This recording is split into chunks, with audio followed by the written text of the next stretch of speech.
शिक्षा साइट। आज की इस वीडियो में हम लोग सीटेट के सीडीपी के क्वेश्चंस देखने वाले हैं। प्रैक्टिस सेट हमारा ये थर्ड है। इसके पहले हमने 2 प्रैक्टिस सेट अपने चैनल पर अपलोड कर दिए हैं। अगर आपको वो देखने हैं तो आप हमारे चैनल के प्लेलिस्ट में जाके देख सकते हैं। यहाँ पे हम लोग प्रैक्टिस सेट 3 का यहाँ पे सीडीपी देखेंगे। तो पहला जो प्रश्न है, सांस्कृतिक तथा भाषिक रूप से वैविध्यपूर्ण कक्षा में यह निश्चित करने से पहले कि शिक्षार्थी विशिष्ट शिक्षा वर्ग में आता है या नहीं, एक शिक्षक को करना चाहिए। ए ऑप्शन है अक्षमता स्थापित करने से पहले शिक्षार्थी की मातृभाषा का मूल्यांकन करना चाहिए। बी है परंपरागत पारंगत मनोवैज्ञानिकों का उपयोग वातावरणीय कारकों को अप्रभावी बनाने के लिए बच्चों को अलग कर देना चाहिए। माता पिता को इसमें सम्मिलित नहीं करना चाहिए क्योंकि उनके पास अपना कार्य होता है। तो इसका आंसर बताने के पहले आपने चैनल को सब्सक्राइब नहीं किया है तो कर लें, साथ ही साथ बेल आइकन को ज़रूर प्रेस करें क्योंकि अभी हम लोग यूथ पब्लिकेशन का प्रैक्टिस सेट सॉल्व कर रहे हैं और ये प्राइमरी लेवल के लिए है। तो इसका जो करेक्ट आंसर हो जाएगा वो आपका ए ऑप्शन यहाँ पे करेक्ट होगा। अक्षमता स्थापित करने से पहले शिक्षार्थी की मातृभाषा का मूल्यांकन करना चाहिए। और दूसरा प्रश्न है, निम्नलिखित में से डैश के अतिरिक्त सभी के कारण अधिगम अक्षमता उत्पन्न हो सकती है। ए ऑप्शन है जन्म से पहले माँ द्वारा मदिरा सेवन से, और मंद बुद्धिता शैशवकाल के समय दिमागी बुखार से, और शिक्षक की शिक्षण शैली। तो सेकंड के लिए आपको बताना है कौन सा यहाँ पे करेक्ट आंसर हो जाएगा। अधिगम अक्षमता किससे उत्पन्न हो सकती है? तो अगर जन्म के पहले माँ द्वारा जो मदिरा सेवन या कोई धूम्रपान इस टाइप का कुछ कर रही है तो वहाँ पे बच्चे के ऊपर इसका प्रभाव पड़ता है, उसकी वजह से उसमें अधिगम अक्षमता उत्पन्न हो सकती है। मंद बुद्धिता भी अधिगम अक्षमता के लिए कारण है। शैशवकाल के समय अगर दिमागी बुखार या उसका स्वास्थ्य ठीक नहीं रहता है या कोई भी उसे अगर शारीरिक विकास में भी कोई बाधाएं उत्पन्न हो रही हैं तो उसके साथ ही साथ उसमें अधिगम अक्षमता भी उत्पन्न होने की संभावना रहती है। तो यहाँ पे डी ऑप्शन आपका करेक्ट हो जाएगा। शिक्षक की शिक्षण शैली का अधिगम अक्षमता से कोई प्रभाव नहीं पड़ता है। अगला है, एक समावेशी विद्यालय डैश के अतिरिक्त निम्नलिखित प्रश्नों पर मनन करता है। क्या हम अधिगम योग्य परिवेश की योजना बनाने और उसे प्रदान करने के लिए समूह में कार्य करते हैं? बी है क्या हम विशेष बालक को बेहतर देखभाल उपलब्ध कराने के लिए उचित तरीके से उन्हें अलग करते हैं? और सी है क्या हम शिक्षार्थी की विविध आवश्यकताओं को पूरा करने के लिए युक्तियाँ अपनाते हैं? और डी है क्या हम यह विश्वास करते हैं कि सभी शिक्षार्थी सीख सकते हैं? इसके लिए बताना है तो समावेशी विद्यालय में आपको बताना है कि इसके अतिरिक्त, तो निगेटिव आपको पॉइंट खोजना है और इसमें आपका बी ऑप्शन जो होगा वो करेक्ट हो जाएगा। एक समावेशी विद्यालय के अतिरिक्त निम्नलिखित प्रश्नों पर मनन करता है। तो यहाँ पे क्या हम विशेष बालक को बेहतर देखभाल उपलब्ध कराने के लिए उचित तरीके से उन्हें अलग करते हैं? तो निगेटिव आपको खोजना है। समावेशी विद्यालय में आपको बच्चों को अलग नहीं करना है, उन्हें एक साथ समूह चर्चा इन सभी चीज़ों में उन्हें इन्वॉल्व आप करेंगे वहाँ पर। ठीक है। फोर्थ क्वेश्चन है, प्रतिभाशाली शिक्षार्थी डैश हैं? अपसारी चिंतक, बहिर्मुखी और बहुत परिश्रमी या अभिसारी चिंतक। तो इससे क्वेश्चन सृजनात्मकता हो गया। इन सभी से क्वेश्चन आपसे पूछा जाना कंपलसरी रहता है क्योंकि सृजनात्मक हो गया, बच्चों सृजनात्मकता की खोज कैसे करेंगे? तो यहाँ पे इसका जो करेक्ट आंसर हो जाएगा अपसारी चिंतक। प्रतिभाशाली शिक्षार्थी अपसारी चिंतक होते हैं। अक्सर लोग कंफ्यूज रहते हैं कि अपसारी और अभिसारी चिंतक किसको आप सृजनात्मकता के अंतर्गत रखेंगे। तो अपसारी हो जाता है सीधे तौर पे, आप यहाँ पे देख लें अपसारी। ठीक है, अपसारी अगर आप कर रहे हैं तो उसकी तरफ यहाँ पे ये मुँह खुला रहेगा तो वो मुक्त अंत वाला प्रश्न जो है जैसे हो गया वो अपसारी के अंतर्गत आ जाएगा। अगला है, छायांकित क्षेत्र सामान्य वितरण में उन शिक्षार्थियों को प्रदर्शित करता है जो डैश में आते हैं। तो इसमें आपको बताना है कि ये जो जिसमें तीनों आ जाएंगे, उच्च प्रेरणा, उच्च सृजनात्मकता, उच्च बौद्धिकता, वो कौन से क्षेत्र के अंदर क्या प्रदर्शित कर रहा है, आपको यहाँ पे ये भाग आपको यहाँ पे खोजना है। ठीक है, तो इसका जो करेक्ट आंसर हो जाएगा 5वें का आपको बताना है। तो यहाँ पे इसका करेक्ट आंसर हो जाएगा बी ऑप्शन। 3 सिग्मा के बाद जो होगा वो आते हैं यहाँ पे समान वितरण में। तो यहाँ पे आपका बी ऑप्शन करेक्ट आंसर हो जाएगा। छठा प्रश्न है, निम्नलिखित दिए गए वाक्य को पूरा करने के लिए निम्नलिखित में से कौन सा युग्म सर्वाधिक उचित विकल्प होगा? छठे के लिए बताना है कौन सा विकल्प यहाँ पे सही हो जाएगा। तो यहाँ पे आपका प्रश्न है, जब बच्चे उन गतिविधियों में शामिल होते हैं जो डैश होती हैं तब वे जल्दी करते हैं। ऑप्शन है केवल उनके कक्षा कार्य से संबंधित और प्रत्यास्मरण, और दूसरा है सांस्कृतिक रूप से निष्पक्षीय स्मरण, और वास्तविक रूप में उपयोगी या सीखा। और डी है कक्षा कक्ष में उपयोगी या विस्मरण। तो इसमें आपको बताना है कि कौन सा विकल्प यहाँ पे सही होगा। तो यहाँ पे जब बच्चे उन गतिविधियों में शामिल होते हैं जो उनके वास्तविक जीवन में उपयोगी होती है, तब वे जल्दी सीखा करते हैं। तो यहाँ पे पहले आप सेंटेंस को ही यहाँ पे मिला लें। जब बच्चा वास्तविक रूप से अगर सीखेगा, उसके वास्तविक जीवन में कौन कौन सी चीज़ें उपयोगी हैं, तो यहाँ पे सी ऑप्शन आपका करेक्ट आंसर हो जाएगा। अगला है सीबीएसई शिक्षार्थियों के लिए व्यक्तिगत गतिविधियों के स्थान पर सामूहिक गतिविधियों की संस्तुति करती है। ऐसा करने के पीछे विचार हो सकता है। तो यहाँ पे आपको बताना है 7वीं के लिए कौन सा ऑप्शन करेक्ट होगा। इसके ऑप्शन है प्रत्येक शिक्षार्थी के स्थान पर समूह में अवलोकन द्वारा, और विद्यालयों के पास उपलब्ध समय को प्रासंगिक बनाना, जबकि उनमें से अधिकांश के पास व्यक्तिगत गतिविधियाँ के लिए पर्याप्त समय नहीं है। और सी ऑप्शन है गतिविधि की ढांचागत लागत को कम करना। और डी ऑप्शन है व्यक्तिगत प्रतिस्पर्धा के प्रति नकारात्मक संवेगात्मक प्रतिक्रियाओं को उबारना, जो संपूर्ण अधिगम पर सामान्यीकृत हो सकती है। इसमें आपको बताना है कौन सा विकल्प यहाँ पे सही होगा 7वीं के लिए। और आप लोग अपने कमेंट बॉक्स में आप ज़रूर बताएं कि आपके कितने क्वेश्चन यहाँ पे सही हो रहे हैं। तो यहाँ पे आपका जो करेक्ट आंसर हो जाएगा 7th के लिए आपका डी ऑप्शन करेक्ट हो जाएगा। व्यक्तिगत प्रतिस्पर्धा के प्रति नकारात्मक संवेगात्मक प्रतिक्रियाओं से उबारना, जो संपूर्ण अधिगम पर सामान्यीकृत हो सकती है। तो इसका डी ऑप्शन सही है। अगला है बच्चे फिल्मों में दिखाए गए हिंसात्मक व्यवहार को सीख सकते हैं। यह निष्कर्ष निम्नलिखित में से किस मनोवैज्ञानिक द्वारा दिए गए कार्य पर आधारित हो सकता है। तो इसमें आपको बताना है कौन सा विकल्प यहाँ पे सही होगा। तो हिंसात्मक, जैसे बच्चे को जिस आप प्रकृति में रखेंगे, जिस वातावरण में रखेंगे, उसी हिसाब से वो सीखता है। और इसका जो अगर कोई फिल्म दिखा रहे हैं आप, उसमें इस हिंसात्मक प्रवृत्ति का अगर बच्चा सीख रहा है, तो वो वहाँ पे जो मनोवैज्ञानिक के अनुसार वो सीख रहा है वो हो जाएगा अल्बर्ट बंडूरा। बी ऑप्शन का करेक्ट आंसर होगा। अगला है 9वां प्रश्न, शिक्षार्थी फैशन शो को देखकर मॉडल्स का अनुकरण करने की कोशिश करते हैं। इस प्रकार के अनुकरण को डैश कहा जाता है। गौण अनुकरण, सामाजिक अधिगम, सामान्यीकरण या प्राथमिक अनुकरण। इसमें आपको बताना है कौन सा यहाँ पे सही होगा। तो बच्चा, जैसे शिक्षार्थी फैशन शो को देख के मॉडल्स का अनुकरण करने की कोशिश कर रहा है, तो वो अपने समाज से ही तो अधिगम सीख रहा है। तो सामाजिक अधिगम हो जाएगा यहाँ पे। बी ऑप्शन आपका करेक्ट आंसर हो जाएगा।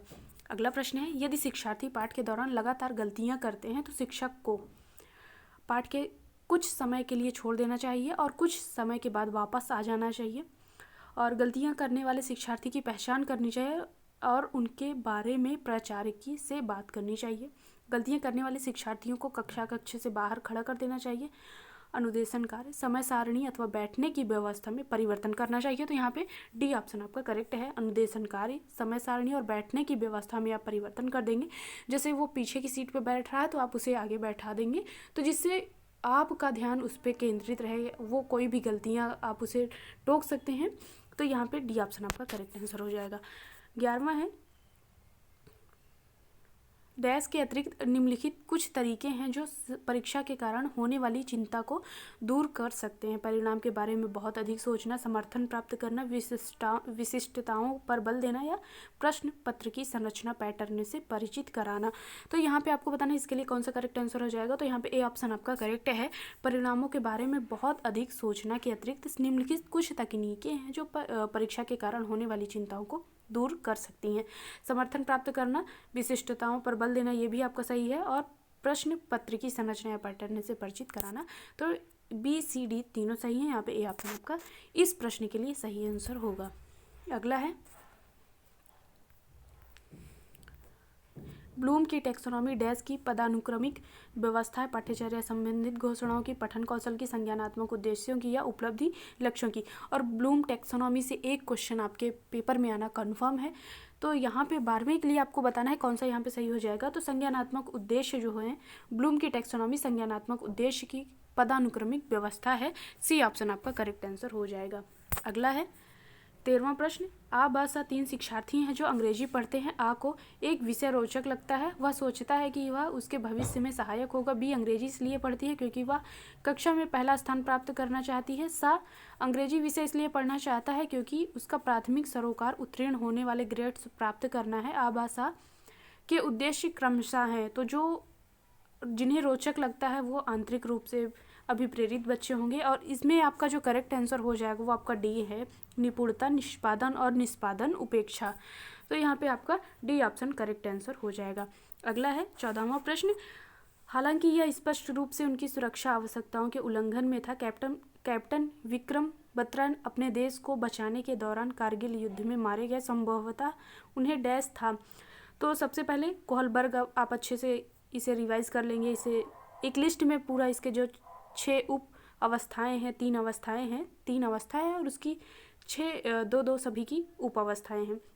तो आत्मसिद्धि की प्राप्ति, अपने अपनत्व संबंधी आवश्यकताओं की उपेक्षा, अपने परिवार के नाम की ख्याति प्राप्ति, नवीन अनुभव की प्राप्ति की इच्छा। तो यहाँ पे आपको इसके लिए करेक्ट आंसर बताना है। तो यहाँ पे आत्मसिद्धि की प्राप्ति, ठीक है, यहाँ पे ए ऑप्शन करेक्ट हो जाएगा। इन्होंने बताया है कि 3 जैसे चरम पे आप जो यहाँ पे ये लास्ट की अवस्था होती है आत्मसिद्धि की अवस्था, यहाँ पे व्यक्ति जो होता है वो स्वयं अपनी जान मतलब अपनी आत्मसिद्धि की प्राप्ति के लिए और जन कल्याण की भावना इसमें आ जाती है। तो यहाँ पे ये लास्ट स्टेज होता है कोहलबर्ग की। यहाँ पे ए ऑप्शन आपका करेक्ट आंसर हो जाएगा।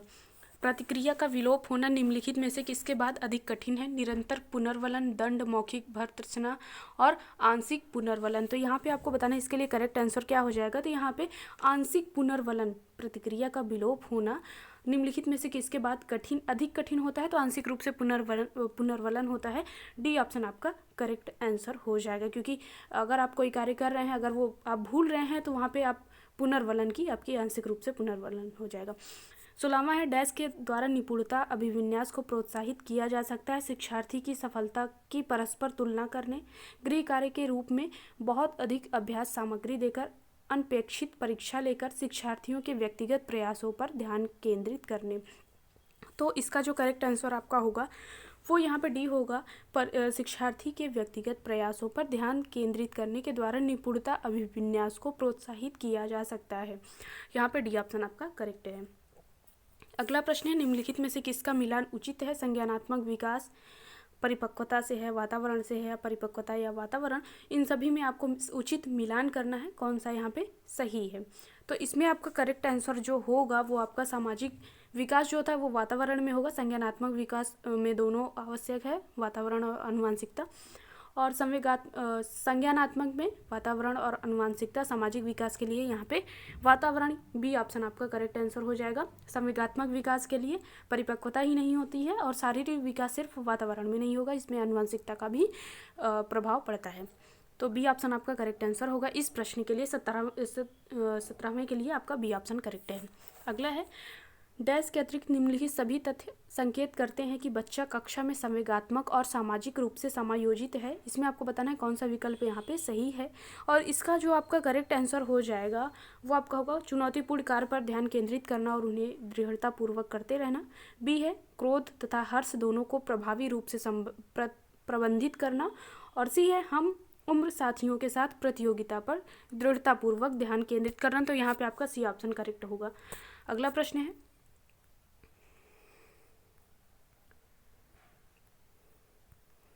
निम्न में से कौन सा कथन बच्चे के विकास में परिवेश की भूमिका का समर्थन करता है?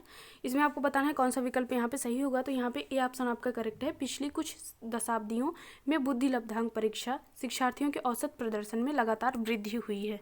तो यहाँ पे ए ऑप्शन आपका करेक्ट है। 20वां प्रश्न है, समाजीकरण में सम्मिलित है सांस्कृतिक संचरण और डैश।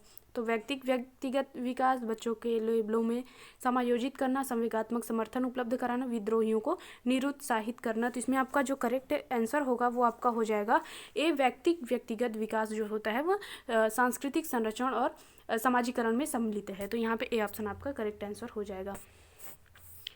एक शिक्षिका को एक समान गिलास को प्रदर्शित करती है जो जूस की समान मात्रा से भरे हुए हैं।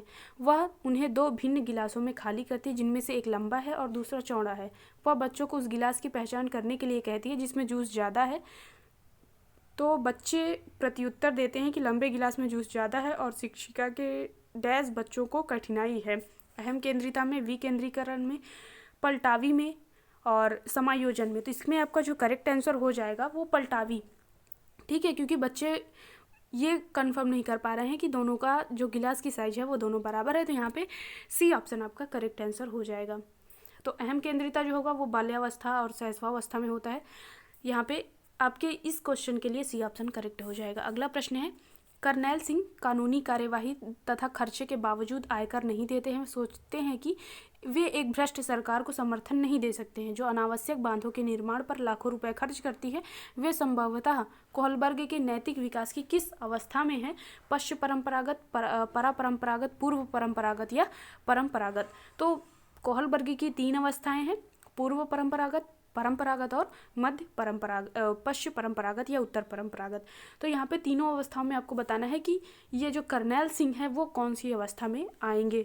तो इसके लिए आपका जो करेक्ट आंसर हो जाएगा वो पश्चिम परंपरागत या उत्तर परंपरागत होगा। यहाँ पे ए ऑप्शन करेक्ट आंसर हो जाएगा। अगला है, जो बुद्धि सिद्धांत में सम्मिलित मानसिक प्रक्रियाओं जैसे पराघटक और बुद्धि द्वारा लाए जा सकने वाले विविध रूपों जैसे सृजनात्मक बुद्धि को शामिल करता है, वह है स्टर्नबर्ग का बुद्धिमत्ता का त्रितंत्र सिद्धांत, बुद्धि का सामंत सिद्धांत, थ्रस्टन की प्राथमिक मानसिक योग्यता, स्पीयरमैन का जी कारक सिद्धांत। तो यहाँ पे आपका जो करेक्ट आंसर हो जाएगा स्टर्नबर्ग का बुद्धिमत्ता का त्रितंत्र का सिद्धांत। यहाँ पे ए ऑप्शन करेक्ट आंसर होगा।